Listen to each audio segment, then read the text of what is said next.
Hello, friends. I'm Eric Hutchinson. I'm the principal broker and owner of Hutchinson Realty. Welcome to video 18 of the Negotiating Your Next Home video series. I hope you'll watch the other videos in the series because we have talked about a huge plethora of topics in negotiating your next home.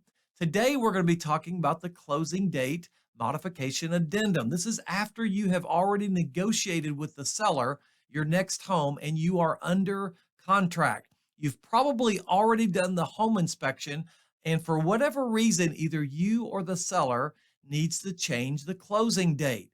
And so you therefore need to use a document that both parties can agree to change the closing date. Now, I will tell you that if possible, if you are the buyer and you have negotiated your next home, hopefully you have prepared yourself and prepared the seller for when you want to close this transaction. And hopefully you can hit that target. It's really important that you try to hit that target. If the seller has accepted a backup offer on their property and you don't hit the target of the closing date and you need to postpone it, you could lose the transaction to the next buyer. And so it's really important that you close on that date or at least before that date to make the seller happy and to stay under contract.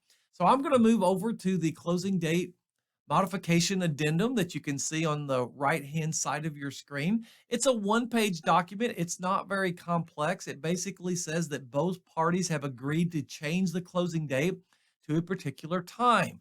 So I will tell you that it doesn't take a lot of effort and it's not really a problem unless the seller doesn't agree to closing or you don't agree to closing at a time that the seller wants to change. And so hopefully both parties can agree to close and therefore you would sign this document changing the closing date. So like I said, if you can possibly hit the date that you originally had described in the contract and that the seller agreed to, that's the best case scenario.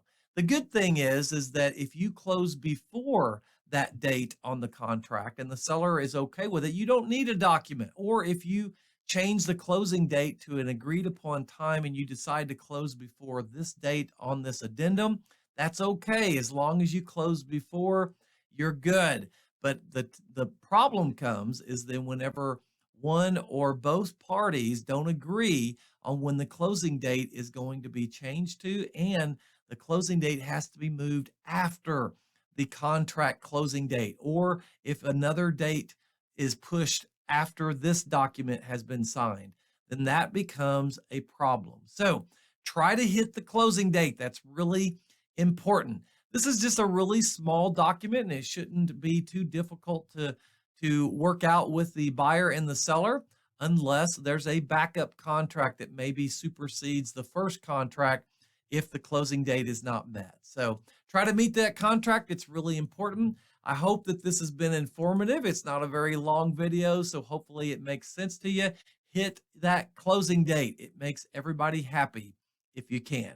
I hope you have a blessed day. You can always reach out to me at info@hutchrealty.com if you have any questions. And if you would like to look at every listing that's available right now, you can go to hutchrealty.com where you can view every listing in Northwest Arkansas and you can get a free home evaluation using our home evaluation tool. I hope that you have a blessed day and I hope to see you next time.